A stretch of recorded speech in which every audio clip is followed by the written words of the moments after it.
Muy bien, doctor. Buenos días, buenas tardes para todo, para usted, que ya es tarde en República Dominicana, y a todos los fieles creyentes que están presentes en este conversatorio. Bueno, Felipe, danos las definiciones que nos habías dado el viernes pasado. La diferencia entre Islam, musulmán, árabe. ¿Estos términos son iguales o en qué difiere?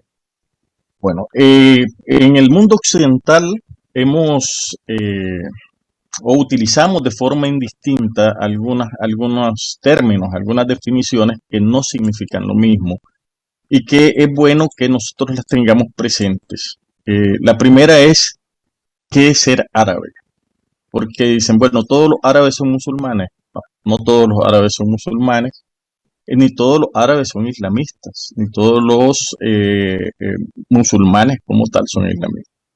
Árabe se refiere a los habitantes originarios de la península arábiga, los países que hoy constituyen la península arábiga y que no necesariamente todos son musulmanes. Si bien la religión musulmana, particularmente la rama suní y wahabita, es la que es dominante en esta península.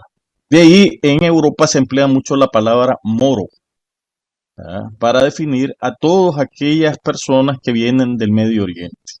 Y no necesariamente son moros. Los moros son aquellas personas habitantes del Magreb, del norte de África, de Mauritania. Se les llamaba moros. Y los árabes obviamente no son moros. Y los musulmanes, que musulmán significa sometido a la fe, son aquellos que profesan la religión del Islam. ¿Ah? Esos son los musulmanes.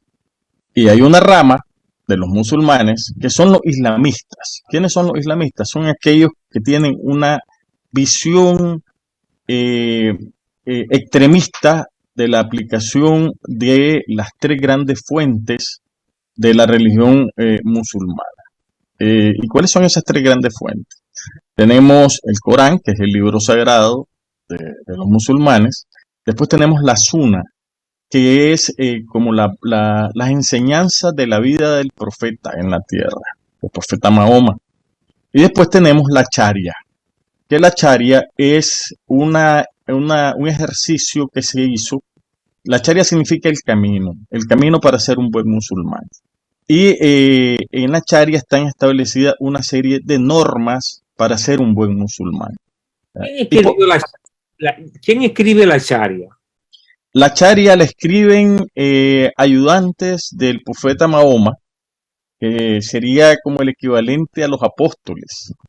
Son contemporáneos de Mahoma. Son contemporáneos de Mahoma, escriben la Sharia. Y la Sharia es común a todos los musulmanes. ¿Y la Suna quién escribe? La Suna la escriben también. La Sharia es posterior a la Suna. La Suna la escriben los seguidores contemporáneos de Mahoma. Y la Sharia le escriben seguidores contemporáneos y posteriormente se va mejorando a lo largo de la historia de la religión musulmana.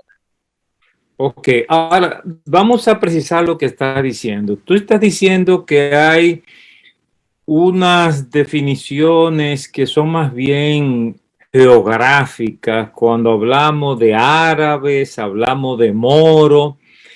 Eso realmente hay árabes, tú explicaste, que son cristianos, que son coptos, y árabes que son musulmanes. Pero árabes no es sinónimo de musulmán. Es una aclaración que nos has dado. Así es, doctor. Entonces nos has dicho que hay también una diferencia entre musulmanes, que es la religión, la práctica de la religión musulmana, y que es diferente al islamismo, que es la aplicación a la política. Así es, exactamente. Y nos has dicho que todos los árabes, todos los musulmanes aceptan el Corán, la Suna y la Sharia. Así es. Eso es como decir, como si fuera los evangelios, los hechos y las epístolas. Todos los musulmanes aceptan esas tres partes. Correcto. ¿Cuáles son las diferencias? Los sunís, la primera gran división de los musulmanes se da entre sunís y chiíes. Los sunís que creen de que cualquier musulmán puede llegar a ser un representante de Mahoma en la tierra. Cuando muere Mahoma, una parte de los musulmanes creía que cualquier musulmán podía seguir llevando la obra de Mahoma en la tierra. Esos son los suníes. Y los chiíes, que significa los seguidores de Ali, creen que debe ser un familiar del profeta. Y entonces se da una serie de diferencias y los tres primeros califatos son de personas que no eran de la familia de Mahoma y no son reconocidos por los chiíes. Y de ahí se divide los chiitas, que no creen en esos tres califatos primeros después de la muerte del profeta Mahoma, y además de que, bueno, asesinan a Ali es muerto, igual que su hijo. Y con eso se ve truncada la posibilidad de una sucesión familiar dentro de la religión musulmana. O sea que los chiitas no tienen chance ya, porque si mataron la sucesión. Ok. Bueno, vamos al plano político, que es el que nos interesa en este momento a propósito de Afganistán. ¿Puedes darnos, Felipe, una visión a vuelo de pájaro de los países islámicos? Sí. Con su permiso voy a citar una cosa que es importante para entender esta división de carácter geográfico y de carácter doctrinal, porque si bien todas las ramas de la religión musulmana creen en esos tres instrumentos, en el Corán, en la Sunna y en la Sharia, la diferencia está en el fiqh. ¿Qué es el fiqh? La interpretación de estos instrumentos. El fiqh es cómo lo perciben cada una de esos grupos dentro de la religión musulmana. Y eso lleva a tener grupos muy conservadores, grupos más moderados, grupos liberales en la interpretación de estos instrumentos dentro de la religión. Y yo quiero abordar rápidamente el tema de la Sharia. ¿Qué es la Sharia? Porque todas las limitaciones, todas las medidas que están tomando en cualquiera de los gobiernos islámicos en el Oriente Medio y en Asia, provienen no del Corán, sino de la Sharia. ¿Verdad? Y la Sharia lo toma del Corán y la Sunna. Ahora, ¿dónde está la diferencia? En el fiqh, en la aplicación. La Sharia son las normas islámicas, ¿verdad? Son lo que se sugeriría como el camino para ser un buen musulmán.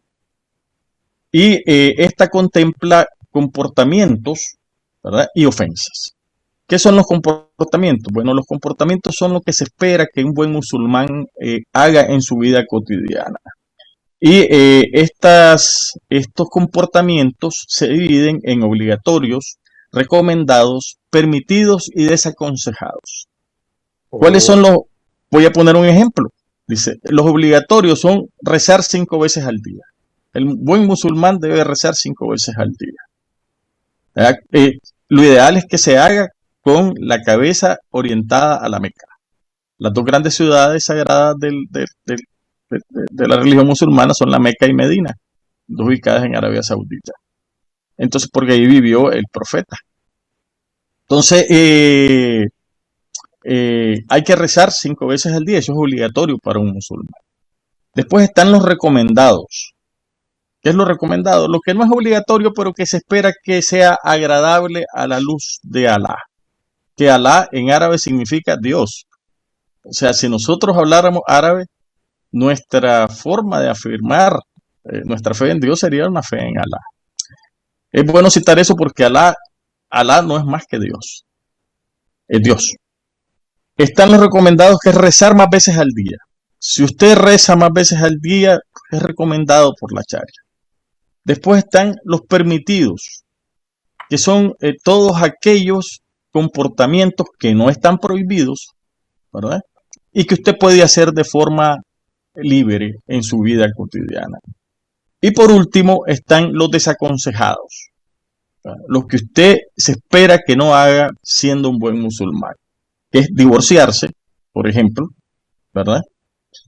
Y por último están los comportamientos prohibidos, los que definitivamente usted siendo musulmán no puede hacer, ¿verdad? Que es robar, mentir o beber alcohol, ¿verdad? Estos son los comportamientos. O sea, beber alcohol está prohibido de manera absoluta. Absoluta. Un musulmán no debería beber alcohol, porque hay musulmanes que beben alcohol. O sea, eso implica no vino, no cerveza, no nada. Nada. Ya. Eso es una... Bueno, pero aplícanos todo esto entonces cuando llega al plano político. Sí. Ahora vamos y esto tiene que ver con el fiqh, con lo que serían las ofensas. Las ofensas son de dos tipos, las graves y las no graves. Y esto es parte de lo que ha causado conmoción dentro del mundo occidental, como cortar una oreja, cortar una mano, lapidar, latigazos, que de repente son castigos crueles, ¿no? Las graves, que son los latigazos, las amputaciones, lapidaciones, con los que se castiga generalmente el adulterio, el falso testimonio o la apostasía. Son apostasía, negar la existencia de Alá. O salirse de la religión. O salirse de la religión. Así es. O salirse de la religión. Y por otro lado están las ofensas tasir. Están las had, que son las graves, y las tasir, que son las leves o no graves, que son castigadas con penas menores, que son definidas por los jueces islámicos. Las graves están en la Sharia. Ahí no hay interpretación. Pero las leves se pueden definir por jueces humanos. Felipe, nos está diciendo que cambio de religión es una ofensa grave. Gravísima. Inclusive está castigado con la muerte la promoción de comportamientos que te lleven a salirte de la religión musulmana. O sea, eso confirma la información que tenemos de cristianos que son muertos sencillamente por dejar la religión musulmana. Sí. Es una pena grave. Por eso muchas veces tendemos a pensar en la religión musulmana como una religión atrasada y los países islámicos como países bárbaros, pero realmente hay unas cosas que nos dejarían asombrados.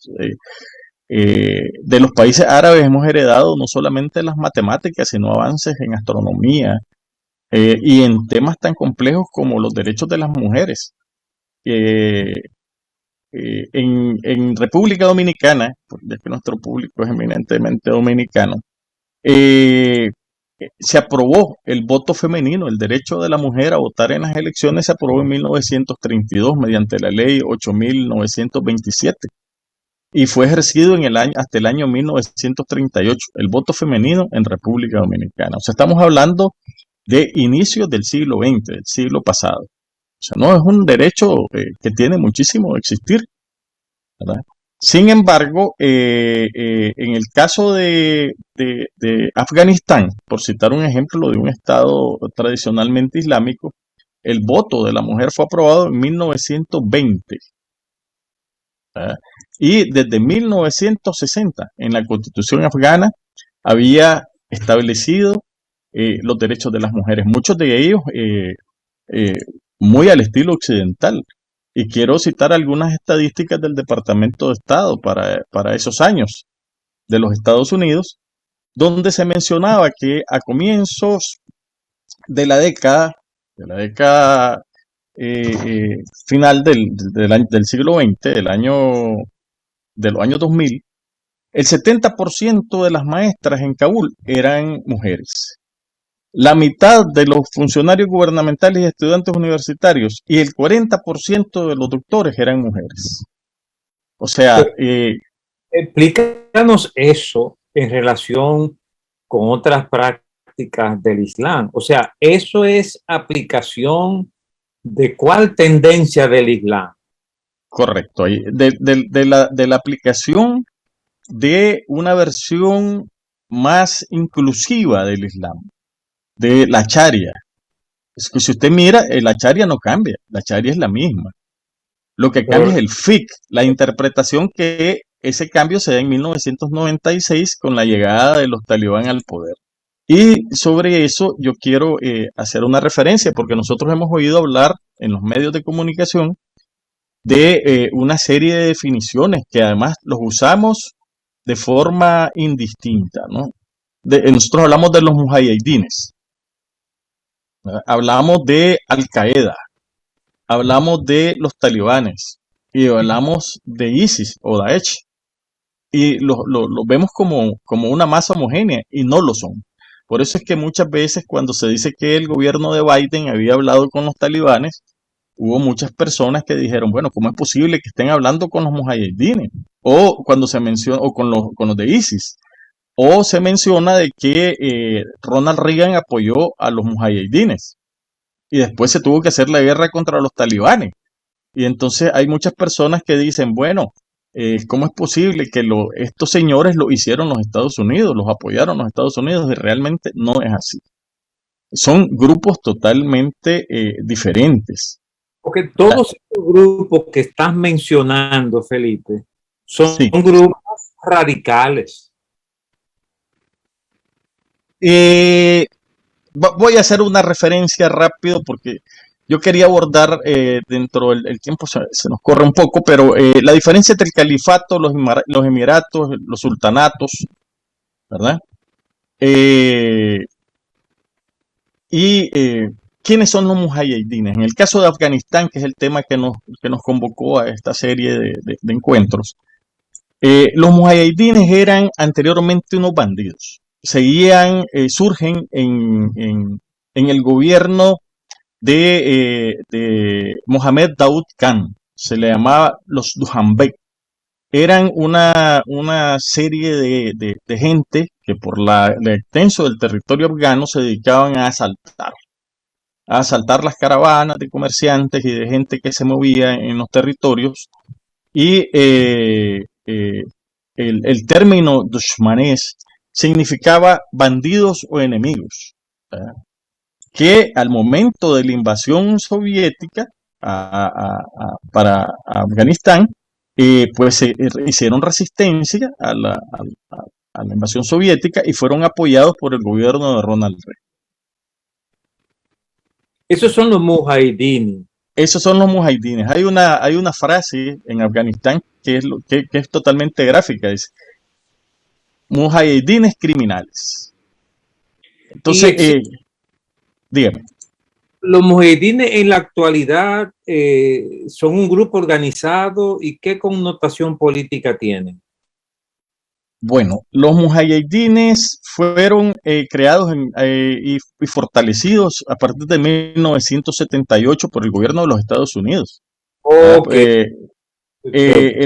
El principal impulsor de ese apoyo fue Zbigniew Brzezinski, que con la ayuda de la CIA fortaleció y gastó $40.000 millones en fortalecer el movimiento mujahidín. $40.000 millones. Sí, o sea, más de lo que se ha otorgado a muchos países para el desarrollo sostenible. ¿Y cuál es la realidad hoy de los mujahidines? Los mujahidines asumen el poder, ¿verdad?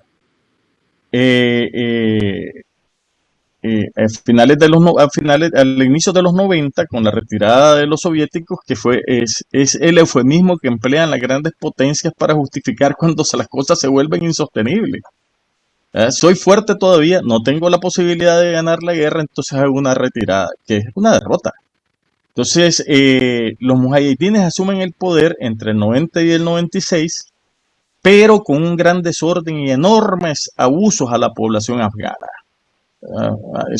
Eran de origen bandido. Entonces ellos asumen el poder y entre el 90 y el 96 cometen una gran cantidad de atrocidades y la población afgana vuelve la vista sobre lo que son los talibanes. ¿Qué significa talibán? Los talibanes son los estudiantes. Esa es la traducción del pastún al español, sería estudiantes. Y son en su mayoría de la etnia pastún, que es mayoritaria en Afganistán.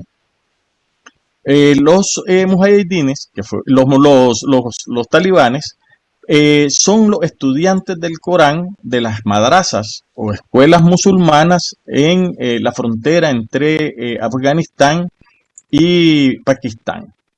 Y pues llegan al poder como un respiro de la población afgana ante los abusos de los mujahidines.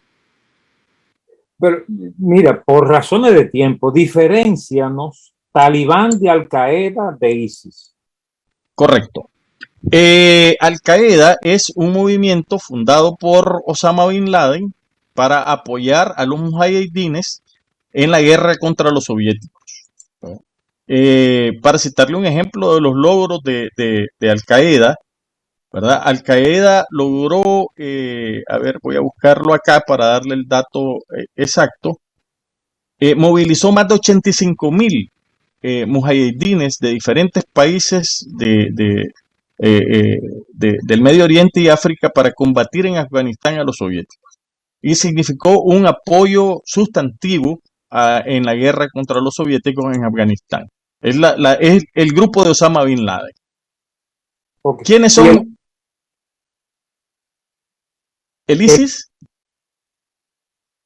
El ISIS es la rama de Al Qaeda que estaba en Siria e Irak, que se nutre con los desertores de los ejércitos sirios e iraquíes ante las debacles, ante la revolución árabe en Siria y el ejército en desbandada iraquí, producto de la invasión norteamericana, y que forman una rama mucho más radical que Al Qaeda y que los mujahidines y que los talibanes. Ok. Ahora, dime de los países islámicos. ¿Algún país islámico está gobernado por los talibanes? Solamente Afganistán. Solamente Afganistán. Entre los países que podemos llamar islamistas, que tienen incorporado el Corán, tenemos, o más bien de mayoría musulmana, tenemos dentro de los sunitas tenemos a Arabia Saudita en Afganistán, Pakistán, Jordania, Kuwait, Yemen, Emiratos Árabes Unidos, Egipto, Túnez, Qatar, Libia y Turquía. Pero y entre todos esos países tienen una interpretación muy suave de la Sharia, porque son países donde no hay grandes problemas con la mujer, con la religión y todo eso. ¿Me equivoco en ese sentido? Digamos de que, por ejemplo, Arabia Saudita, que está muy cercana al mundo occidental y a los Estados Unidos, tiene una interpretación muy, muy, muy conservadora. Tenemos casos, por ejemplo, Arabia Saudita, Jordania, Kuwait, Yemen, los Emiratos Árabes Unidos, donde la mayoría de las normas, como el velo, por ejemplo, es obligatorio. Donde en algunos de ellos la mujer no tiene posibilidades de trabajar inclusive el derecho a conducir en Arabia Saudita fue aprobado hace menos de una década. Las mujeres no podían andar en un automóvil. Pero de todas maneras, solo Afganistán ahora está gobernado por un islamismo radical. Porque el ISIS sí. no tiene un país bajo su control.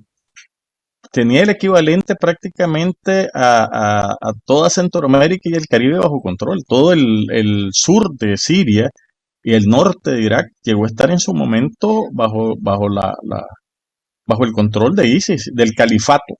Pero no está en este momento. No. Fue desarticulado en Siria por el esfuerzo de Bashar el-Assad, apoyado por Putin, y en Irak por los norteamericanos. O sea que lo que está pasando en Afganistán es un fenómeno especial. O sea, Talibán llega al poder y eso es un islamismo radical. Sí, hay algo que es importante de resaltar. ¿Cómo llegan los talibanes al poder en Afganistán después de 20 años de guerra? Y esto es un ejercicio de política real. Como usted sabrá, la invasión a Afganistán se da a partir del año 2000, con lo de las Torres Gemelas, ¿no? La caída de las Torres Gemelas, cuando Al-Qaeda destruye las Torres Gemelas, un acto de barbarismo, y Osama Bin Laden se refugia en Afganistán. ¿Quiénes están en Afganistán en el poder? Los talibán, en frente del Mullah Omar. Estados Unidos se comunica con el gobierno de Afganistán mediante canales diplomáticos y solicita la extradición del Mullah, la entrega, porque no era una extradición, era una entrega, porque no tenía nada diplomático, fue un acto. En ese tiempo Estados Unidos dijo, ¿estás conmigo o estás contra mí? Y no hubo ley, no hubo relaciones internacionales, no hubo derecho de nada, más que o estás conmigo o estás contra mí. Entonces, condicionó a los talibán para que entregaran a Osama Bin Laden. Y los talibanes dijeron no. Entonces dijeron, lo vamos a invadir, lo vamos a regresar a la edad de piedra.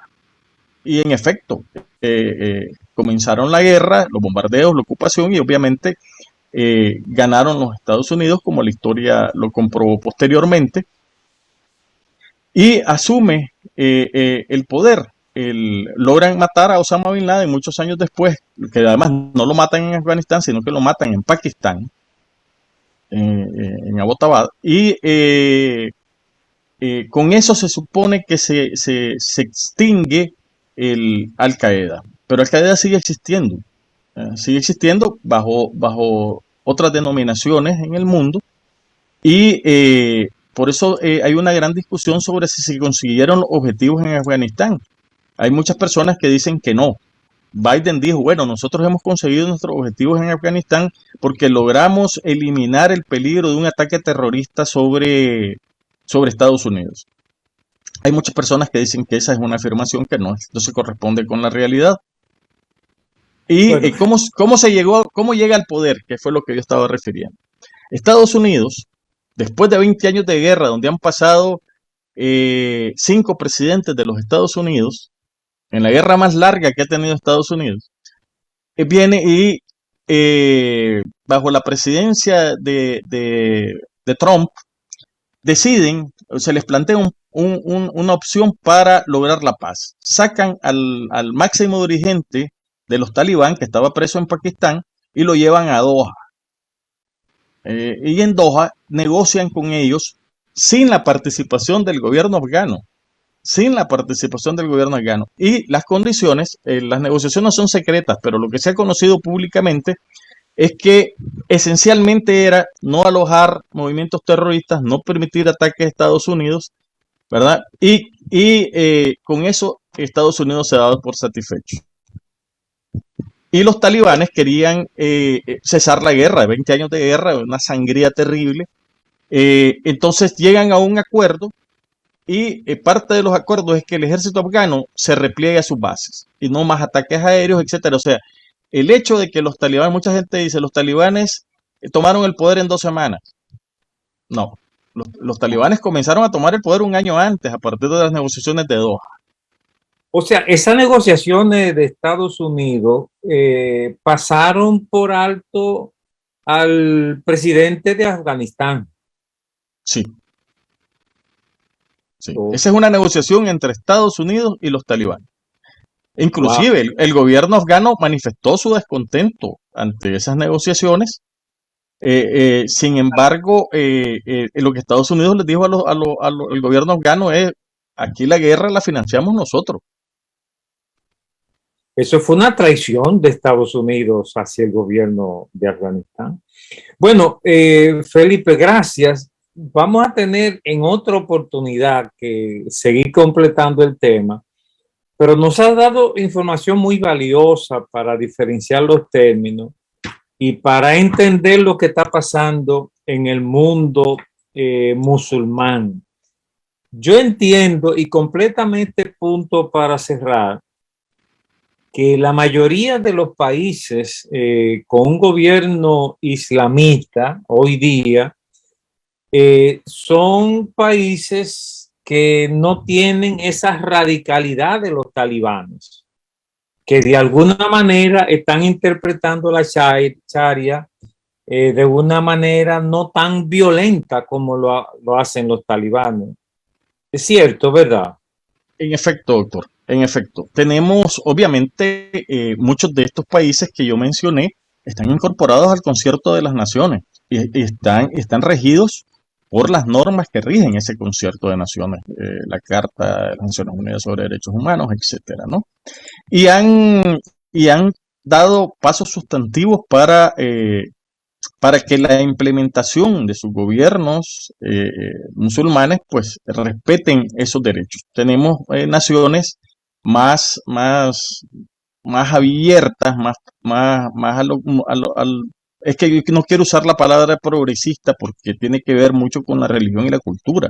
Lo que para nosotros puede ser una posición conservadora, para ellos puede ser hasta una posición liberal.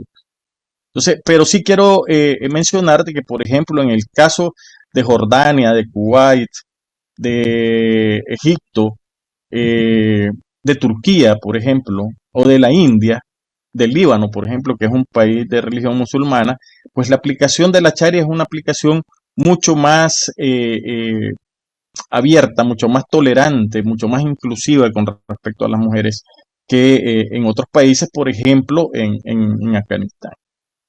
Perfecto. Felipe, te voy a llamar, vamos a combinar otro programa para hablar específicamente de Afganistán. O sea, ¿qué está pasando y qué esperamos que suceda próximamente en Afganistán? Gracias por toda esta información. Nos estás alfabetizando sobre estos temas desconocidos para la mayoría de nosotros en Occidente. Señores, ha sido un programa de buen vivir que se transmite todos los días para traer una palabra de orientación para vivir mejor. Buenas tardes. Buenas tardes, doctor. Buenas tardes, amables oyentes.